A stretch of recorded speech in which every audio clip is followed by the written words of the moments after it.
What is going on, guys? Bruin Steel here. I am joined by Canadian Yorker, and today we are recapping the WWE Monday Night Raw that took place November 4th, 2024, and it took place right after Crown Jewels. It was in Saudi Arabia, and it was a great Crown Jewel. I enjoyed it, and this was pre-taped, so it actually happened this past Sunday instead of Monday, and it was just pre-taped for the Monday. So Canadian Yorker, how's it going tonight? Going pretty well. There's a lot of things going on this week, but glad to be here during this busy week and talking to you and everybody else about wrestling. So let's get it started. Alright, so to start off the show, we got Judgment Day, Liv Morgan, Raquel Rodriguez, and Dominik Mysterio. Liv gets on mic and says that the Liv Morgan Revenge Tour is over, and now it's officially the Liv Morgan World Tour. She said that she beat Tiffany Stratton. She took Rhea Ripley out in a way where she's going to be gone for a very long time, and then she traveled half around the globe to beat Nia Jax and win the WWE Women's Crown Jewel Championship. And then she said she'd done everything she said she would, and has proven himself to be the greatest women's champion of all time. They get interrupted by Bianca, Belair, and Jade Cargill. They tell Liv and Raquel that if they want a piece of the tag champs, now's their chance. Morgan prevaricates before trying to slow trust between Jade and Bianca, and basically Blair doubles down on offering the match, and Liv Raquel started to make excuses. Adam Pearce storms down yelling for everyone to calm down, and then Liv just taunts Bianca more and then gets slapped for her trouble, which makes Adam Pearce seem justified. He tells Liv that what she and Raquel did to Rhea Ripley was disgusting, and that there will be a battle royal to determine her number one contender, which Jade and Bianca will both be in, which Adam Pearce announced that the Battle Royal is going to be opening up the show. So, what are your thoughts on this opening segment? I don't get it why Jade and Bianca are in this Battle Royale when they're the tag team champions. It doesn't really make sense. To me, there should be a Battle Royale for the tag team championship now going forward. But honestly, Jade and Bianca are one of the strongest tag teams out there.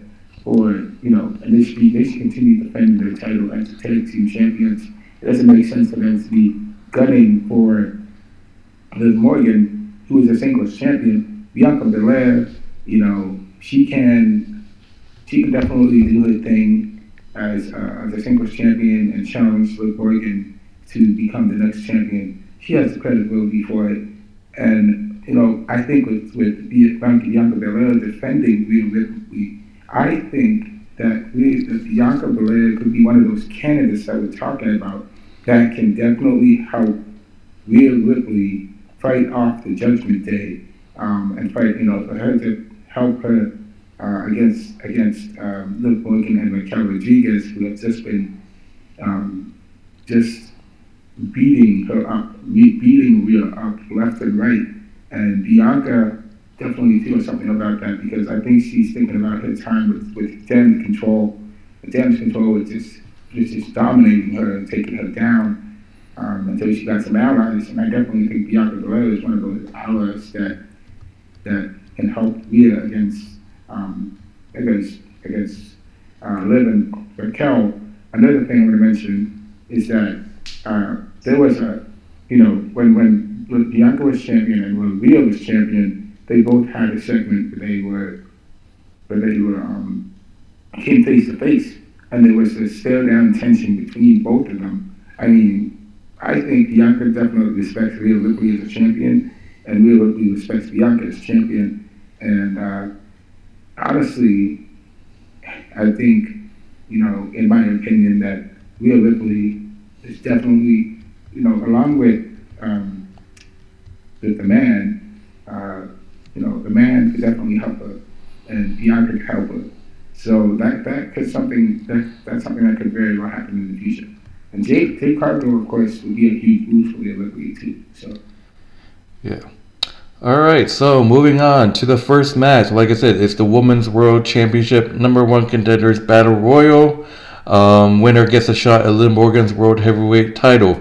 So a lot of wrestlers were in this match. Candice Chance and Carter, Isla Dawn and Elba Fire. The Pure Collective was in this match, and then there was Maxine, Ivy Nile, Damage Control, so there was a lot. So Chance running hot, Isla Dawn gets eliminated, Kaden Carter hanging in there on the apron, Shayna Baszler chokes her out with a Fuda crutch, but Chance is on her back. Sonya Deville blasts Carter off the apron, eliminating Carter. Maxine whops Baszler with a roundhouse kicks and drops the elbow on Deville. Elba Fire puts Debris on the apron, turning right hands. Ivy Nile, who used to be Maxine's friend, Ivy Nile eliminates Maxine Debris off of the apron with a boot. Nile puts Selena Vega on the apron, jockeying for his position. Selena Vega eliminates Ivy Nile with a Tiger Phantom kick. And moving on, Damage Control working Natalya over. Double whip, double dropkick. Same gets dumped. Then Natalya, so Kairi Sane gets eliminated, and Natalya gets eliminated. Then the tag team champs eliminate Shayna Baszler and Sonya Deville together. Final four, you got Bianca, Jade, Lyra Valkyria, and Iyo Sky. Jade and KOD takes out Lyra and Iyo out, but neither woman will get eliminated that easy. So that was great to see. Jade and Bianca teaming up, but then Lyra was down, Iyo was down, and finally Bianca and Jade stares down each other, and it's like, oh, here we go, Jade versus Bianca, let's do it, but they get interrupted. Raquel Rodriguez pops up to pull on Bianca's braid. Jade tries to help her, and they both just get eliminated from their trouble. Liv Morgan and Raquel eliminate, no disqualification. Liv Morgan and Raquel pulls Bianca and Jade and eliminated them, so that counts as there's no disqualification, leaving the final two, Lyra Valkyria and Sky. So Liv and Raquel costing Jade and Bianca opportunity, Jade and Bianca just stands up and just chases Liv and Raquel out of the building. Back in the ring, you got Lyra Valkyria and Iyo Sky. Lyra stops her from getting eliminated. Back body drop sends Iyo to the apron off of the rope. Sky puts her on the apron, clapping her at their fingers, but Valkyria won't go down. Back and forth, Iyo with the absolute wicked German suplex on the apron. Lyra Valkyria falls. It's over. Iyo Sky wins the Royal Rumble. Iyo Sky wins the Battle Royal to become the number one contenders to the Women's World Championship. So Iyo Sky versus Liv Morgan. This is a match that I love to see, and it's a dream match that people are wanting to see. Like so many great matches that could possibly be made. And here we go, Iyo Sky and Liv. But question is, when they're going to face off? Are they going to face off at Survivor Series? But I think they're going to face off on an episode on Raw. I think that's just going to be the case. And I think Survivor Series, Liv is obviously going to participate in War Games. So, but Iyo Sky is the number one contender to the Women's World Championship. What are your thoughts on Io's big win? I think, as much as I like Iyo Sky versus Liv Morgan, Iyo Sky has been champion before. I think Iyo Sky has more popularity. She's definitely more well known. I like the fact that Iyo Sky is getting a chance at this championship, because the last time she was champion, she was a champion that was, before Nia Jax was champion. She was champion. Bayley beat her, and she Bayley became champion. And then now Nia beat Bayley. So now Rio is challenging the other side now, which is Raw, the Raw's championship. And I think it's interesting that Iyo Sky gets to be the next challenger. And this is going to be interesting, thinking that Io's going to. I think Iyo definitely has a shot to win it. She is an amazing wrestler. And I got to say, I'm excited for her. It's a great pickup win for her. And it's unfortunate that Jade and Bianca got eliminated by Raquel and Liv. They don't want to see Raquel and Liv. Liv Morgan does not want to see Bianca to be facing up against Bianca. Liv Morgan does not want to be facing up against Jade Cargill. It makes sense that they would just eliminate them, have them get themselves eliminated so that they don't have to worry about them right now. Because they're the tag team champions. They know how good they are as tag team champions. I mean, it would be crazy if they did win. Either one of them wins, man, Liv Morgan's going to be going to be put in the Hall of Pain. You know, she's going to be put in the Hall of Pain. And we both know that. Yeah, it's not going to be easy for her or for Raquel. It's not good. So Iyo Sky, she's. I mean, Liv Morgan should not underestimate Iyo Sky or Kylie Sane. The Damage Control members are still around. If they come back, if you see Asuka come back, or Asuka and the other team members come back, man, they could. Liv Morgan and Raquel are gonna have their hands full. If we see Damage Control reunite, they're gonna have their hands full. That's not a good sign. Yeah. All right. So moving on, we see a Wyatt 6 package where we see the Miz with duct tape over his mouth. So if you guys don't know, the Miz got kidnapped by the Wyatt 6. So, and basically Miz begs off, explaining that he's not with Final Testament. And basically Uncle Howdy said that they weren't after Final Testament, they're after Miz. So we have to see what the storyline is. It's really funny because a couple before Dexter Lumis was around, he started to harass and try to kidnap the Miz. So it's interesting to see. But moving on, we got the New Day, Kofi Kingston and Xavier Woods versus the War Raiders, Erik and Ivar. So pretty intense moments been going on with the New Day. Obviously, Kofi and Xavier, they're probably going to break up at some point. Xavier Woods, he's a tweener right now, so he's probably going to turn heel sooner or later. But Woods and Ivar to start, tilt the war into a side Russian leg sweep, tags to Kingston, double team, slingshot splash into an elbow drop. Erik runs it, heel kick from Kofi. So the New Day actually was, having the momentum in this game match. Woods with a drop kick through the ropes, cut him off and thrown him into the barricade. Erik with a full Nelson drop into the knee to the back of the head before Warbear takes Woods out with a crossbody into the barricade, which, I did not like how that would feel. Raiders running hot on Woods. Eventually Kingston gets the hot tag. Erik passes him into the corner, step up crossbody for a near fall. Kofi dives on Ivar, back inside, taking Erik, fired up off the rope, boom drop, ready for the trouble in paradise, but once again, Xavier Woods makes the mistake, but Woods tags himself in, and there's a little miscommunication between the two. Erik cuts him off, tag to Ivar, bear hug, hitting the war machine on Xavier Woods. Once again, the naughtiness and the laziness from Xavier Woods, the miscommunication once again cost them the match. The War Raiders defeat the New Day by pinfall. The New Day are splitting up soon. So, what are your thoughts on the War Raiders win over the New Day? I mean, it's great to see the War Raiders resurgence. The Viking Raiders, now called the War Raiders. It's great to see the resurgence, and it's great to see them being utilized more. Because these guys are a hot ticket, man. War Raiders, Ivar has been carrying this team ever since they first started, and they have just been amazing as a tag team. They are candidates they're definitely candidates that can challenge for the tag team championships. And man, they will be a dangerous tag team going forward because they are so nimble and quick. I've never seen a tag team just like the War Raiders. It's just so fast and quick. The big guys in the ring, they're just really quick. But yeah, I mean, they got the win against the New Day. Well, yes, I guess it is confirmed that Xavier Woods is making mistakes. His cracks are starting to show in the New Day. The cracks are starting to show. We are witnessing the demise of the New Day, and I believe this week is the 10th anniversary of the New Day or something like that going on. So something is going to happen. Something's going to give. Xavier Woods is going to turn. Kofi's going to turn.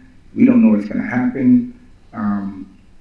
that talk by Karrion Kross, all that talk Karrion Kross has put into Xavier Woods' head is going to bear fruit, and we're going to see the results of it. Yeah. All right. So moving on, we got Sami Zayn making his entrance.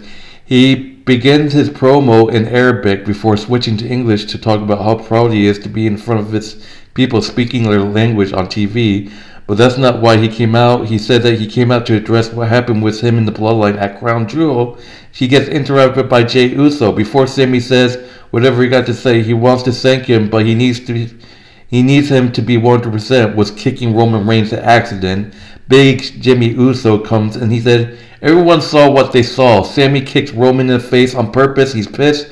Reigns is pissed, and Jay should be pissed too because none of them can trust Zayn. Sami Zayn yells at Jimmy, reminding Jimmy that he's the one that brought him into the family first, and second things went bad between him and Roman. What did he do? He kicked him in the face. And then he said, and then he kicked Jay in the face. And then Sami said, are they going to worry about his loyalty? Jim protests that he's not a bad guy here.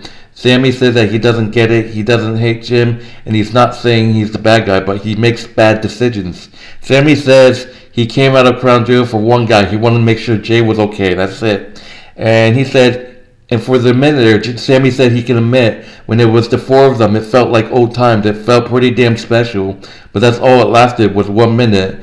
But Sami said he's not doing this again. He said he's not going to go have this loyalty questioned. He's not doing it again. He tells Jay he loves him. And he's sorry, but he's not doing this again. He's out. Sami Zayn leaves, and Jay cuts him off on the mic, asking him to come to Smackdown. So Jay offering an invitation to Sami to come to Smackdown to make things right with Roman, obviously, and talk it out like a family.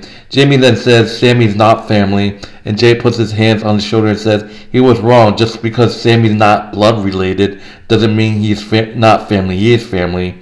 Right now, Jay sees Jimmy Uso. He sees Jey Uso and sees Sami Uso, and he hopes to see his brother on Friday at SmackDown. So, Sami gets an invite. Question is Sami going to show up? I feel like Sami's going to show up because that's the build-up to War Games. I feel like maybe Sami's going to have a kind of like, do you know how like, let's just say last year, do you know how like Cody Rhodes and Seth Rollins didn't get along?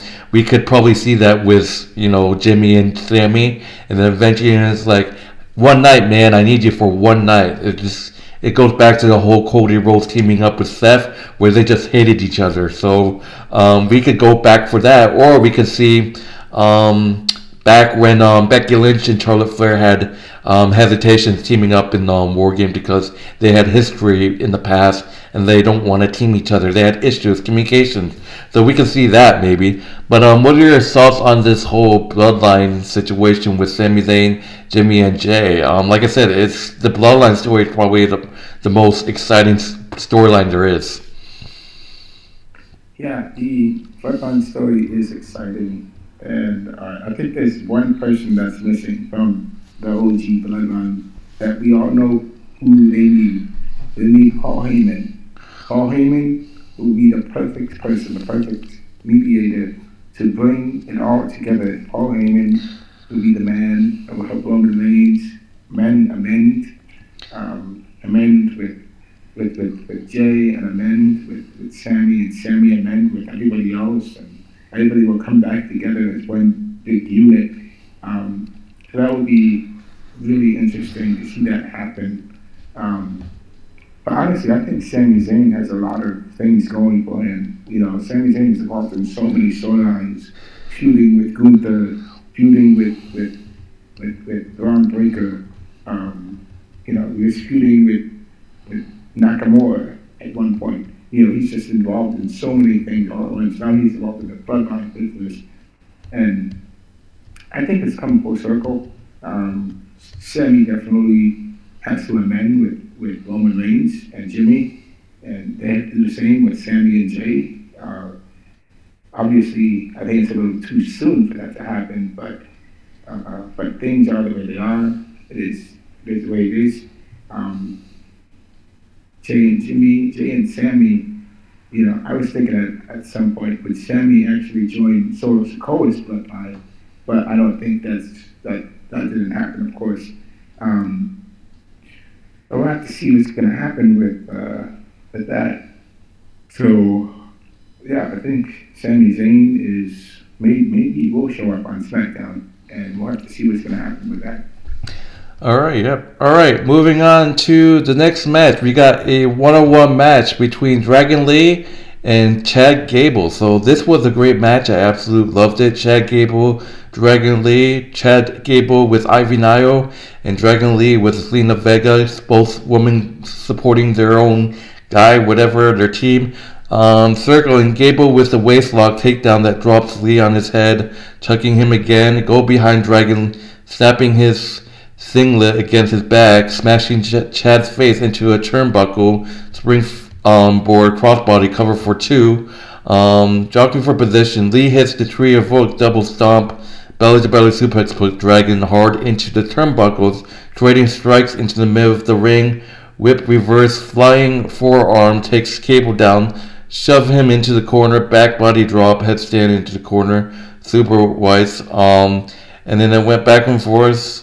Belly to belly suplex, curse by DDT, and Zelina Vega acting like a heel right now, where she takes Dragon Lee's leg and puts him on the rope. So that is rarely we see a face doing that. So, and then Ivy Nile chokes her. Ivy Nile sees this and goes over and choke Zelina Vega out. So Ivy Nile goes over. She's probably butthurt because Zelina Vega eliminated her in the Battle Royal earlier. so Ivy Nile choking out Zelina Vega, and Rey Mysterio comes out to even odds to check on Vega. Chad pulls him up and tries to take Chad Gable, just disrespecting Rey Mysterio, trying to take off Rey Mysterio's mask. Rey kicks him in the face. Lee has him. Thanks off of the Ivy Nile distraction, Dragon Lee was able to capitalize with Operation Dragon on Chad Gable. So Chad Gable actually losing a match. Dragon Lee defeats Chad Gable thanks to the interference. Dragon Lee was a big win over Chad Gable by pinfall. What a win. What are your thoughts on Dragon Lee defeating Chad Gable? I think that is a great pickup win for Dragon Lee. We need to see more younger talent utilized more. Dragon Lee needs to get more wins. It's great that he's doing that, and he's definitely picking up these W's and making himself more well known, as he is a protege and the student of Rey Mysterio and the men. So I definitely think it's great for Dragon Lee to get these wins, especially against Chad Gable. Chad Gable is good, and he hasn't won anything yet. But again, he lost because he was distracted by his own teammate, and that cost him the match. So Chad Gable needs to focus more on his matches and win more of his matches rather than just get distracted by things going on. Zelina Vega, it's unfortunate she got choked out by Ivy Nile, but that's the way it is. That's the way. Ivy Nile and Zelina Vega need to have a match. They gotta have a match. We don't really see much of Ivy Nile wrestling a lot. Ivy Nile really needs to wrestle more. And we see more of Zelina Vega wrestling than Ivy Nile wrestling. So I'd like to see more of that happening. And I definitely would love to see a match between Ivy Nile and the one from Alpha Academy, her former friend. That would be a great match there. They already faced off against each other. Yeah, that has to happen. It already has. It already has. Yeah. So we gotta have them have a match at Survivor Series. That has to happen. That has to happen. We gotta have a match between them, and Maxine Dupree needs to get a win against Ivy Nile. Maxine Dupree cannot continually keep getting choked out by Ivy Nile. Maxine Dupree is taller than Ivy Nile. Maxine Dupree, she can use her length, and we've seen her potential. Maxine Dupree has great potential. She can definitely beat Ivy Nile if she puts her mind to it. She can do it. I know she can. Alright, so moving on to the main event, we got a World Heavyweight Championship #1 contenders match, Fatal 4-Way between three of the best and Shitty Dom, who's not the best. I'm just joking because Gunther and Seth said that. It's like three of the best and Dom. So we got Damian Priest versus Dominik Mysterio versus Seth Rollins versus Sheamus. What, you have 4 of these guys that, wow, they're just like so big popular guys going at it in this fatal 4-way. This is going to be a hell of a match. Like, this is crazy. Obviously, there's history between this man. You got Damian Priest, who has history with Seth Rollins, Dominik Mysterio. You got Dominik Mysterio, who kind of has somewhat history with Sheamus, but not really. But Damian Priest has some history with Sheamus as well. Damian and Sheamus has once fought over the United States Championship at one point. So, and Sheamus, we haven't really seen Sheamus and Seth Rollins come across each other ever since. I think the last time Seth Rollins and Sheamus came across each other is when Seth Rollins was with the Shield, and then Sheamus was with a group called that Bar or whatever, who was feuding with the Shield. So, yeah, Damian Priest, Dominik Mysterio, Seth Rollins, Sheamus in this fatal 4-way. This was a great Priest. Dominik Mysterio was hilarious because once he was coming out, he stares Damian Priest down and it's like, I beat you. So, Damian Priest taking a breather on the floor, and Dominik Mysterio was just running away. He doesn't want to fight, so basically Seth Rollins, Sheamus, and Damian was trying to trap him. He gets trapped by Sheamus. He gets caught on the apron for the beats of the forehand. Seth rolling hot, series of dice. Seth was looking hot. Dom is in control somehow, so they went to commercial break, and somehow when we got back from commercial, Dominik Mysterio was in control. Slingshot senton. Priest kicks out. Damian recovers, running hot, but then Sheamus takes control with Irish curses for everyone. Big knee cover for 2. Match breakdowns to everyone to do something cool territory. Priest lays Rollins out with a lateral. Everyone's down and out. Seth Rollins and Sheamus trading strikes. Priest in with a kick. So, Sheamus clothesline Rollins to the floor. Sheamus fights out of the South of Heaven and lands the knee. White noise connects. Nope, soaking in Ashman forever, calling for the brogue, but Seth meets him with a super kick.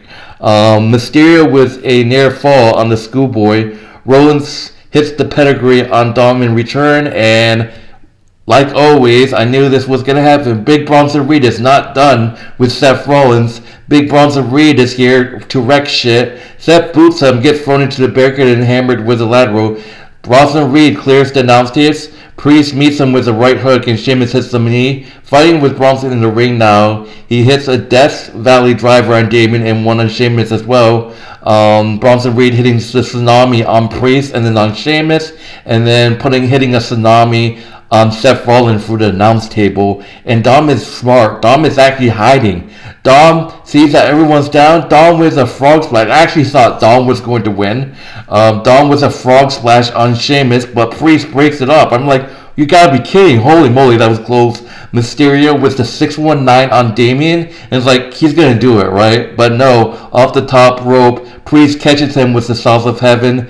Priest goes to the cover. Damian Priest pins Dominik Mysterio to become the #1 contender for the World Heavyweight Championship. Damian Priest defeats Seth Rollins, Sheamus, and Dominik Mysterio. So we're going to get Gunther and Damian Priest once again. It's probably going to happen at Survivor Series. So Damian Priest getting the huge win, and people are like, what was the point of Dom winning last week then? But we have to see what happens down the road. I can definitely say maybe Finn Balor. You all should know Finn Balor is not done with Damian Priest, so Finn Balor can cost Damian Priest for the second time right here against Gunther. It could happen. But what are your thoughts on Damian Priest winning this Fatal 4-Way and becoming the #1 contender once again to Gunther's World Heavyweight Championship? So I think that there could be, besides Damian Priest, there are better candidates that could have a championship run. Damian Priest could be one of them. And you have Seth Rollins. Seth Rollins could have faced Gunther, would have faced Gunther. You know, we would have seen Seth Rollins versus Gunther for the World Heavyweight Championship. But Bronson Reed is not. But Bronson Reed is not done with Seth. I know. So of course, Bronson Reed is going to get involved and cost Seth the match. Like I mentioned last time, Seth and Bronson Reed have unfinished business, and Bronson Reed definitely, of course, Bronson Reed doesn't want Seth to win because he's not done with him. Now, Sheamus and Bronson Reed definitely have unfinished history. They had history before, and Sheamus beat Bronson Reed the last time I remember. So, of course, if he goes after Seth, he's going to go after Sheamus as well. And that's exactly what happened. So, Sheamus could have had a title opportunity as well. And I would love to have seen Sheamus versus Gunther. I mean, a lot of people. I mean, it's happened. It's happened. They're not going to do it because it's happened already. It happened already. That was for Intercontinental.